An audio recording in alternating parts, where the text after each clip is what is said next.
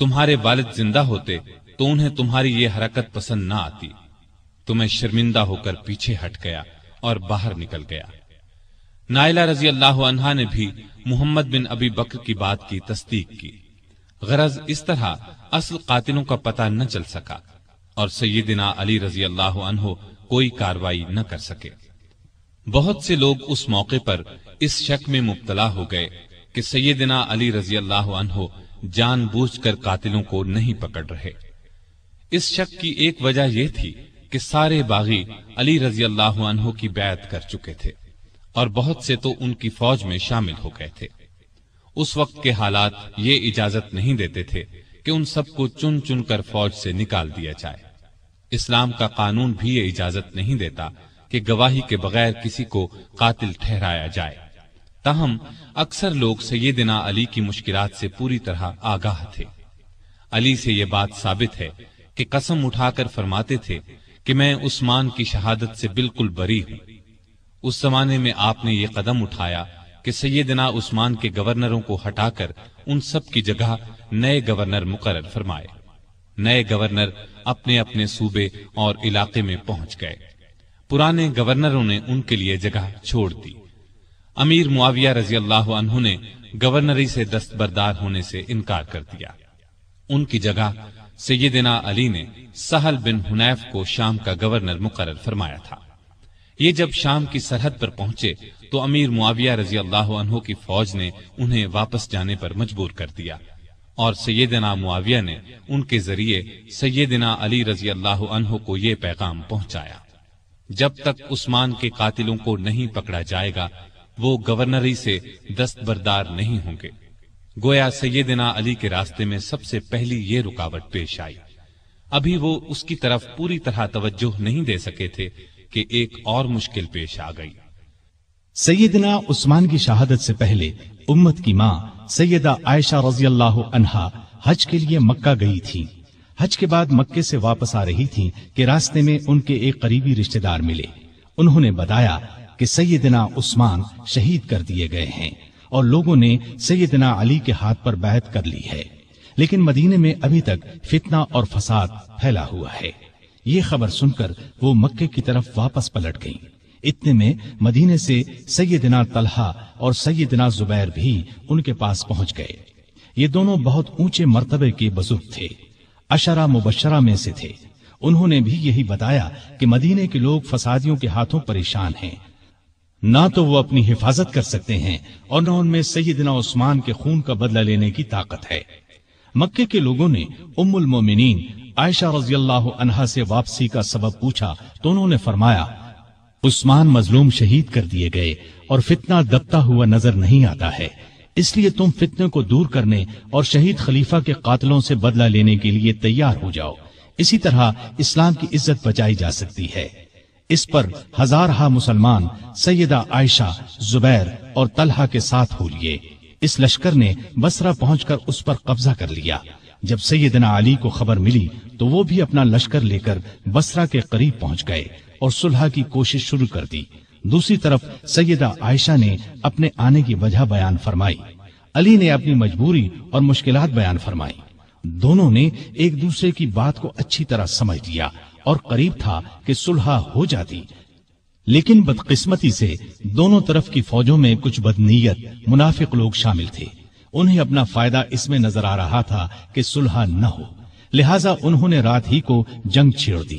علی یہ سمجھے کہ عائشہ نے جنگ شروع کر دی، عائشہ یہ سمجھی کہ علی نے جنگ شروع کر دی ہے۔ اس طرح دونوں فوجوں میں جنگ شروع ہو گئی۔ دونوں فوجوں میں سخت لڑائی ہوئی۔ اس میں آخر کار سیدنا علی کو فتح ہوئی۔ فتح کے بعد علی نے ان کے بھائی محمد بن ابی بکر کو ان کا حال معلوم کرنے کے لیے بھیجا اور عام اعلان کرا دیا کہ بھاگنے والوں کا پیچھا نہ کیا جائے، لوٹ مار نہ کی جائے، زخمیوں پر گھوڑے نہ دوڑائے جائیں، جو ہتھیار پھینک دیں انہیں کوئی تکلیف نہ پہنچائی جائے۔ پھر انہوں نے خود سیدہ عائشہ کے پاس جا کر پوچھا: اے مومنوں کی ماں، آپ کا مزاج کیسا ہے؟ انہوں نے فرمایا: ٹھیک ہوں۔ اس کے بعد سیدنا علی نے انہیں چند دن بصرہ میں آرام اور آسائش کے ساتھ ٹھہرایا۔ پھر محمد بن ابی بکر کی نگرانی میں انہیں 40 شریف اور معزز خواتین کے ساتھ مکے کی طرف روانہ کیا۔ اس وقت عائشہ نے فرمایا، میرے بچوں، یہ لڑائی غلط فہمی کا نتیجہ تھی۔ علی سے نہ پہلے میرا کوئی جھگڑا تھا نہ اب ہے۔ سیدنا علی نے جواب میں فرمایا، آپ سچ فرماتی ہیں، آپ ہم سب کی ماں ہیں، آپ کی عزت کرنا ہم پر واجب ہے۔ پھر وہ مکے آ گئی۔ اس لڑائی میں عائشہ اونٹ پر سوار تھی، اس لیے اس لڑائی کو جنگ جمل کہا جاتا ہے۔ یہ لڑائی جمادی الاخر 36 ہجری میں پیش آئی۔ اس جنگ کے بعد عائشہ رضی اللہ عنہا ہمیشہ پشیمان رہی اور یاد کر کے روتی تھی۔ جمل کی لڑائی کے بعد سیدنا علی رضی اللہ عنہ نے چند دن بصرہ میں قیام کیا، پھر 12 رجب 36 ہجری میں کوفہ چلے آئے اور اس شہر کو حکومت کا صدر مقام یا دارالخلافہ قرار دیا۔ دارالخلافہ پہلے مدینہ تھا۔ یہ فیصلہ انہوں نے اس لیے کیا کہ مدینے کو فساد اور جھگڑوں سے بچایا جا سکے۔ اب انہوں نے پھر شام کی طرف توجہ دی۔ جریر بن عبداللہ کے ہاتھ ایک خط امیر معاویہ کو بھیجا۔ اس میں لکھا کہ تم بھی مہاجرین اور انصار کی طرح میری بیعت کرو۔ اس کے بعد قاعدے کے مطابق شہادت عثمان کا مقدمہ پیش کرو۔ میں اللہ کی کتاب اور رسول اللہ صلی اللہ علیہ وسلم کی سنت کے مطابق فیصلہ کروں گا۔ امیر معاویہ نے اس خط کے جواب میں لکھا کہ آپ عثمان کے قاتلوں کو ہمارے حوالے کر دیں تو میں اور شام کے دوسرے تمام لوگ خوشی سے آپ کی بیعت کریں گے۔ اس طرح کچھ مدت تک خط و کتابت کا سلسلہ چلتا رہا، لیکن صلح کی کوئی صورت نہ بن سکی۔ ادھر شام کے صدر مقام دمشق کی جامع مسجد میں سیدنا عثمان کے خون آلود کپڑے اور نائلہ رضی اللہ عنہا کی کٹی ہوئی انگلیاں رکھ دی گئیں۔ ان کو دیکھ دیکھ کر لوگ زار و قطار روتے تھے، قاتلوں سے بدلہ لینے کا عہد کرتے تھے۔ جب علی کو یقین ہو گیا کہ امیر معاویہ بیعت نہیں کریں گے تو انہوں نے جنگ کی تیاری کی اور قریباً 80,000 فوج لے کر شام کی طرف روانہ ہونے کا ارادہ کیا۔ دوسری طرف امیر معاویہ بھی ایک بڑے لشکر کے ساتھ مقابلے کے لیے آئے۔ دونوں فوجیں دریائے فرات کے قریب پہنچیں۔ شامی فوجوں نے گھاٹ پر قبضہ کر کے پانی پر پہرے بٹھا دیے، لیکن دوسرے دن سیدنا علی رضی اللہ عنہ کی فوج نے شامیوں پر حملہ کر کے انہیں پیچھے دھکیل دیا اور گھاٹ پر قبضہ کر کے سب کے لیے پانی عام کر دیا۔ اب دونوں فوجوں نے صفین کے مقام پر ایک دوسرے کے سامنے مورچے قائم کر لیے۔ یہ مقام شہر حلب کے جنوب مشرق اور شہر ہمس کے شمال مغرب میں دریائے فرات کے کنارے پر تھا۔ 3 مہینے 20 دن تک دونوں فوجیں آمنے سامنے پڑی رہیں۔ اس دوران میں دونوں فریق بات چیت کے ذریعے مسئلہ حل کرنے کی بھرپور کوشش کرتے رہے، لیکن افسوس کسی فیصلے پر نہ پہنچ سکے۔ چھوٹی چھوٹی جھڑپیں ہوتی رہیں۔ عام لڑائی محرم 37 ہجری تک شروع نہ ہو سکی۔ آخر سفر میں دونوں فوجوں میں جنگ شروع ہوئی۔ یہ جنگ کئی دن تک جاری رہی۔ دونوں طرف مسلمانوں کا خون بہتا رہا۔ منافق اور فسادی لوگ اس موقع سے خوب فائدہ اٹھاتے رہے۔ انہی لوگوں کی وجہ سے صلح کی کوششیں ناکام ہوتی رہیں۔ پھر ایک دن علی رضی اللہ عنہ کی فوج نے اتنا زبردست دباؤ ڈالا کہ شامی فوج کے پاؤں اکھڑنے لگے۔ اتنے میں شامی فوج کا ایک دستہ قرآن کو نیزوں پر اٹھا کر آگے بڑھا اور پکار کر کہا، یہ دیکھو ہمارے اور تمہارے درمیان اللہ کی کتاب ہے۔ علی رضی اللہ عنہ کی فوج نے قرآن دیکھ کر ہاتھ روک لیے۔ لڑائی بند ہو گئی۔ اس کے بعد پھر بات چیت شروع ہو گئی۔ آخر طے پایا کہ خلافت کا فیصلہ 2 ثالثوں کے سپرد کر دیا جائے۔ وہ آپس میں مل کر جو فیصلہ کریں گے ان کا فیصلہ سب کو قبول ہوگا۔ ایک ثالث سیدنا علی رضی اللہ عنہ مقرر کریں، دوسرا ثالث امیر معاویہ رضی اللہ عنہ مقرر کریں گے۔ چنانچہ سیدنا علی کی طرف سے ابو موسیٰ اشعری رضی اللہ عنہ مقرر ہوئے اور امیر معاویہ کی طرف سے عمرو بن عاص رضی اللہ عنہ۔ ان سے کہا گیا کہ وہ رمضان کے مہینے تک فیصلہ کر دیں۔ اس کے بعد سیدنا امیر معاویہ رضی اللہ عنہ اپنی فوج کے ساتھ دمشق چلے گئے۔ سیدنا علی کوفے کی طرف روانہ ہوئے۔ اس موقع پر ان کی فوج 2 حصوں میں بٹ گئی۔ ایک حصہ ثالث مقرر کرنے کا حامی تھا، جبکہ دوسرا کہتا تھا کہ قرآن کو چھوڑ کر انسانوں کو حکم یا فیصلہ کرنے والا بنانا گناہ ہے۔ دونوں گروہ آپس میں جھگڑتے رہتے تھے اور بات بات پر تلواریں نکال لیتے تھے۔ علی رضی اللہ عنہ بڑی مشکل سے انہیں کوفہ تک لائے، لیکن 12,000 آدمی جو ثالثوں سے فیصلہ کرانے کے خلاف تھے فوج سے الگ ہو کر ہرورا کے مقام پر چلے گئے۔ ان لوگوں کو خارجی کہا گیا۔ دونوں ثالثوں نے جو فیصلہ دیا وہ ایک دوسرے سے مختلف تھا۔ سیدنا ابو موسیٰ اشعری کا فیصلہ یہ تھا کہ علی اور امیر معاویہ میں سے کسی کو خلیفہ مقرر نہ کیا جائے، انہیں چھوڑ کر مسلمان جسے چاہیں خلیفہ بنا لیں۔ سیدنا عمرو بن عاص کا فیصلہ یہ تھا کہ ابو موسیٰ اشعری نے علی کو خلافت سے الگ کر دیا ہے، میں ان کی جگہ معاویہ کو خلیفہ مقرر کرتا ہوں۔ اس پر ہر طرف شور مچ گیا۔ سیدنا علی کے حامیوں نے یہ فیصلہ ماننے سے انکار کر دیا۔ اب پھر سیدنا علی فوج لے کر دمشق کی طرف بڑھنا چاہتے تھے کہ خارجیوں نے ہر طرف فساد مچا دیا۔ انہوں نے جتھے بنا کر لوگوں کو لوٹنا شروع کر دیا۔ آخر علی رضی اللہ عنہ پہلے ان کی طرف بڑھے۔ نہروان کے مقام پر شدید جنگ ہوئی، 4,000 خارجی مارے گئے۔ اس طرح خارجیوں کا زور ٹوٹ گیا، لیکن ان کی ٹولیاں آئے دن فتنہ برپا کرتی رہتی تھیں۔ دوسری طرف سیدنا امیر معاویہ نے عمرو بن عاص کو فوج دے کر مصر پر چڑھائی کر دی۔ وہاں علی کی طرف سے محمد بن ابی بکر گورنر تھے۔ انہوں نے شامی فوج سے شکست کھائی اور خود بھی گرفتار ہوئے، پھر قتل کر دیے گئے۔ مصر کے بعد شامی فوج نے حجاز، عراق اور یمن وغیرہ پر حملے شروع کر دیے۔ علی کو ملک کی اندرونی شورشوں کی وجہ سے اسلامی فتوحات کے دائرے کو بڑھانے کا موقع نہ مل سکا۔ پھر بھی 35 ہجری میں انہوں نے بحری راستے سے ہندوستان پر حملے کی اجازت دی۔ چنانچہ اس زمانے میں کوکن بمبئی پر کامیاب حملہ کیا گیا۔ یہ علاقہ اس وقت سندھ میں شامل تھا۔ نہروان کی لڑائی کے بعد سیدنا علی کا ارادہ شام پر حملہ کرنے کا تھا۔ انہوں نے جنگ کی تیاریاں شروع کر دی تھیں، لیکن دوسری طرف خارجیوں نے سازش تیار کی کہ علی، معاویہ اور عمرو بن عاص تینوں کو قتل کر دیا جائے۔ ان کے خیال میں امن اسی صورت میں قائم ہو سکتا تھا۔ چنانچہ اس کام کے لیے 3 آدمی مقرر ہوئے۔ عبد الرحمن بن ملجم نے علی کو، برق بن عبداللہ نے امیر معاویہ کو اور عمرو بن بکر نے عمرو بن عاص کو شہید کرنے کا ذمہ لیا۔ ان بدبختوں نے رمضان 40 ہجری میں ایک ہی روز فجر کی نماز کے وقت ان تینوں بزرگوں پر حملہ کرنے کا فیصلہ کیا۔ مصر کے گورنر عمرو بن عاص اس روز بیمار تھے۔ انہوں نے اس روز خارجہ بن حذافہ کو نماز پڑھانے کے لیے بھیجا، لہذا عمرو بن بکر نے ان کے دھوکے میں خارجہ بن حذافہ کو شہید کر دیا۔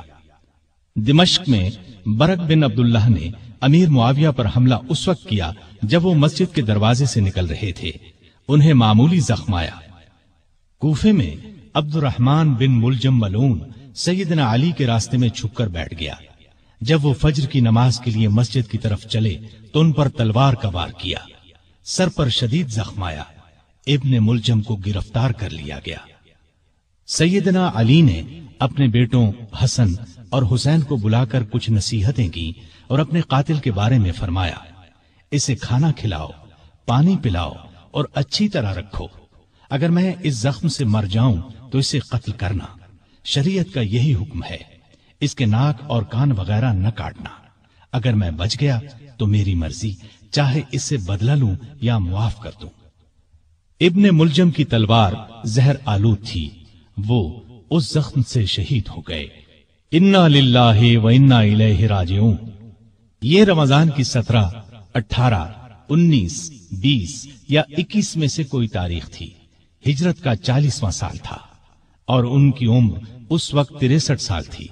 سیدنا علی کو اپنی خلافت کے زمانے میں سکون کا سانس لینا نصیب نہ ہوا، پھر بھی انہوں نے ملکی انتظامات کے سلسلے میں کوئی کسر اٹھا نہ رکھی۔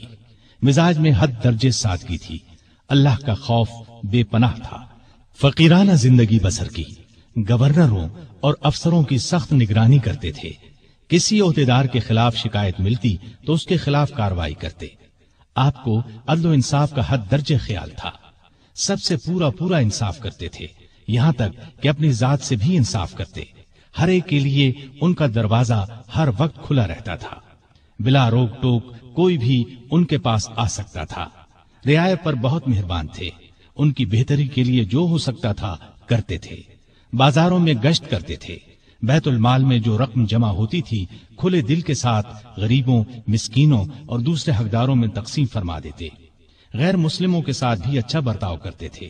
بصرے کے گورنر عثمان بن حنیف نے کسی امیر آدمی کی دعوت قبول کر لی۔ آپ کو اطلاع ملی تو اسے لکھا، اے ابن حنیف، میں نے سنا ہے کہ بصرے کے ایک دولت مند نے تمہیں بڑی شاندار دعوت دی، تم نے یہ دعوت قبول کر لی اور قسم قسم کے کھانے بڑے اطمینان اور بڑے مزے سے کھائے۔ مجھے تم سے یہ امید نہیں تھی کہ تم اس قسم کی دعوتوں میں شریک ہوا کرو گے جن میں غریبوں کو پوچھا تک نہیں جاتا۔ اپنے حق سے زیادہ بیت المال سے ایک پیسہ بھی لینا حرام سمجھتے تھے۔ ملک کی حفاظت کے لیے چھوٹی بڑی فوجی چھاونیاں قائم کی، کئی مضبوط قلعے بنوائے، دریائے فرات پر ایک پل بنوایا، بعض جگہوں پر مسجدیں بھی بنوائیں۔ عمر بھر کسی نہ کسی صورت دین کی خدمت کرتے رہے۔ کافروں کے خلاف تمام بڑی بڑی لڑائیوں میں رسول اللہ صلی اللہ علیہ وسلم کے ساتھ رہے، ہر لڑائی میں جان ہتھیلی پر رکھ کر لڑے۔ یمن کے ہزاروں لوگوں کو اپنی کوششوں سے مسلمان بنایا۔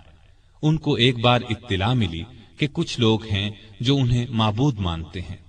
آپ نے ان لوگوں کو پکڑوایا اور سخت سزا دی، البتہ جن لوگوں نے توبہ کی انہیں چھوڑ دیا۔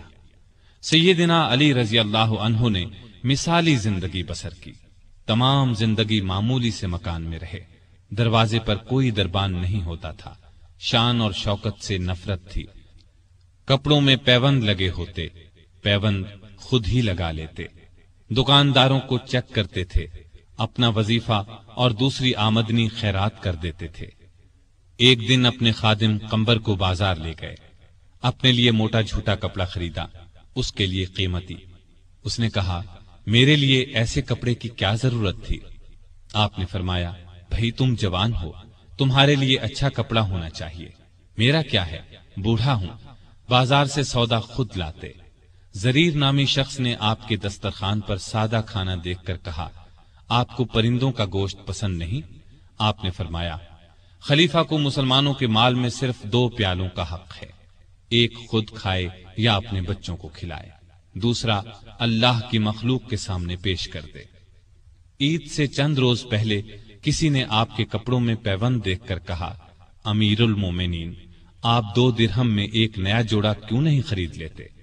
آپ نے فرمایا، مجھے شرم آتی ہے کہ میں نئے کپڑے پہنوں اور کوفے میں ہزاروں آدمیوں نے پرانے کپڑے پہن رکھے ہوں۔ کہیں سے مال آتا تو تمام کا تمام تقسیم کر دیتے، اس میں سے اپنے لیے کوئی خاص چیز لیتے نہ رشتہ داروں کو ان کے حصے سے زیادہ دیتے۔ ایک مرتبہ آپ کی زرہ گم ہو گئی، چند دن بعد وہ زرہ ایک یہودی کے پاس نظر آئی۔ آپ نے اس سے کہا، یہ زرہ میری ہے، تمہارے پاس کہاں سے آ گئی؟ اس نے کہا، نہیں، زرہ میری ہے۔ سیدنا علی رضی اللہ عنہ امیر المؤمنین تھے، چاہتے تو اس سے زبردستی لے سکتے تھے، لیکن انہوں نے ایسا نہیں کیا۔ معاملہ کوفے کے قاضی شریح کی عدالت میں لے گئے۔ قاضی صاحب نے آپ کا دعویٰ سنا، یہودی کا جواب سنا، پھر علی سے کہا، اپنے گواہ لائیے۔ انہوں نے فرمایا، میرا بیٹا حسن اور غلام قمبر اس بات کے گواہ ہیں کہ زرہ میری ہے، ان کی گواہی لے لیں۔ قاضی صاحب نے کہا، بیٹے کی باپ کے حق میں اور غلام کی آقا کے حق میں گواہی قبول نہیں کی جا سکتی۔ اس پر سیدنا علی نے فرمایا، عجیب بات ہے، آپ حسن کی گواہی قبول نہیں کرتے، کیا آپ کو معلوم نہیں ہے کہ رسول اللہ صلی اللہ علیہ وسلم نے حسن اور حسین کو جنت کے جوانوں کے سردار فرمایا ہے؟ قاضی صاحب نے کہا، مجھے یہ بات معلوم ہے، لیکن میں حسن کی گواہی نہیں لوں گا۔ اگر کسی کے رتبے کو دیکھ کر فیصلہ دینا ہوتا تو آپ کا یہ فرمانا ہی کافی تھا کہ زرہ میری ہے۔ یہ سن کر علی نے خوش ہو کر فرمایا، مجھے آپ کا فیصلہ منظور ہے، یہ زرہ یہودی کے پاس ہی رہے گی۔ ان کی بات سن کر یہودی پکار اٹھا۔ قاضی صاحب نے جو فیصلہ دیا اور علی نے جس طرح اس فیصلے کو مانا، اس سے مجھے یقین ہو گیا کہ آپ کا دین سچا ہے۔ یہ زرہ واقعی علی رضی اللہ عنہ کی ہے۔ اس کے ساتھ ہی وہ کلمہ پڑھ کر مسلمان ہو گیا۔ آپ درمیانے قد کے دوہرے بدن کے تھے، چہرہ بہت خوبصورت اور باروب رونق والا تھا۔ خیبر کی لڑائی کے موقع پر رسول اللہ صلی اللہ علیہ وسلم نے آپ کو دعا دی تھی، اے اللہ علی سے گرمی سردی کا اثر دور کر دے۔ اس دعا کا یہ اثر تھا کہ آپ ہر موسم میں ہر طرح کا کپڑا پہن لیتے تھے۔ ضرورت کے وقت آپ محنت مزدوری کر لیتے تھے۔ آپ علم کا سمندر تھے۔ آپ کی علمی باتیں بہت مشہور اور حیرت انگیز ہیں۔ ایک عورت سیدنا علی رضی اللہ عنہ کی خدمت میں حاضر ہوئی۔ اس نے شکایت کی کہ میرا بھائی 600 دینار چھوڑ کر فوت ہوا ہے۔ جب یہ رقم وارثوں میں تقسیم کی گئی تو مجھے صرف 1 دینار دیا گیا کہ تمہارے حصے میں 1 ہی دینار آتا ہے۔ آپ رضی اللہ عنہ نے اس کی شکایت پر غور کیا، پھر بولے، شاید تمہارے بھائی نے 1 بیوی، 2 لڑکیاں، 1 ماں، 1 بہن اور 12 بیٹے چھوڑے ہیں۔ عورت نے حیران ہو کر کہا، آپ کا اندازہ بالکل درست ہے۔ اس پر سیدنا علی رضی اللہ عنہ نے فرمایا، تب تمہارے حصے میں 1 ہی دینار آتا ہے۔ سیدنا علی دن رات کا زیادہ حصہ اللہ کی عبادت میں گزارتے تھے۔ نماز پڑھتے تو اللہ کی ذات کے سوا کسی چیز کا ہوش نہ رہتا۔ صدیق اکبر، فاروق اعظم اور عثمان ذو النورین رضی اللہ عنہم اپنے دور خلافت میں سیدنا علی سے خاص معاملات میں مشورہ کرتے تھے۔ شجاعت سیدنا علی کا خاص وصف تھا۔ اتنے بہادر اور نڈر تھے کہ طاقتور سے طاقتور دشمن کی پرواہ نہیں کرتے تھے۔ تبوک کے علاوہ قریب قریب ہر لڑائی میں وہ شریک رہے۔ انہیں اللہ کا شیر لقب ملا۔ نہتے پر وار نہیں کرتے تھے۔ ایک لڑائی میں اپنے دشمن کو گرا لیا، اسے قتل کرنے لگے تو اس نے ان کے منہ پر تھوک دیا، وہ فوراً اس کے سینے سے اتر آئے، اس کی جان بخش دی۔ کسی نے پوچھا، آپ نے اسے کیوں چھوڑ دیا؟ فرمایا، میں تو اس سے اللہ کے لیے لڑ رہا تھا، اس نے جو حرکت کی تو اس پر مجھے غصہ آ گیا۔ اب میں اسے قتل کرتا تو گویا اس قتل میں میرا غصہ بھی شامل ہوتا۔ اس کا مطلب یہ ہوتا کہ میں نے اسے اپنی ذات کے لیے قتل کیا ہے۔ سیدنا علی کی بہادری کے واقعات ہمیشہ تابندہ رہیں گے۔ ان کو رسول اللہ صلی اللہ علیہ وسلم سے بہت محبت تھی۔ رسول اللہ کو بھی سیدنا علی اور آپ کی اولاد سے بہت محبت تھی۔ سیدنا حسن اور حسین کو رسول کریم صلی اللہ علیہ وسلم اپنے کندھوں پر اٹھاتے اور فرمایا کرتے تھے، اے اللہ، میں ان دونوں سے محبت کرتا ہوں، جو ان سے محبت کرے تو بھی اس سے محبت کر، اور جو ان سے بغض رکھے تو بھی انہیں مبغوض رکھ۔ سیدہ فاطمہ سے سیدنا علی کے ہاں 3 بیٹے اور 2 بیٹیاں ہوئیں۔ ان کے نام یہ ہیں حسن، حسین، محسن، زینب اور ام کلثوم۔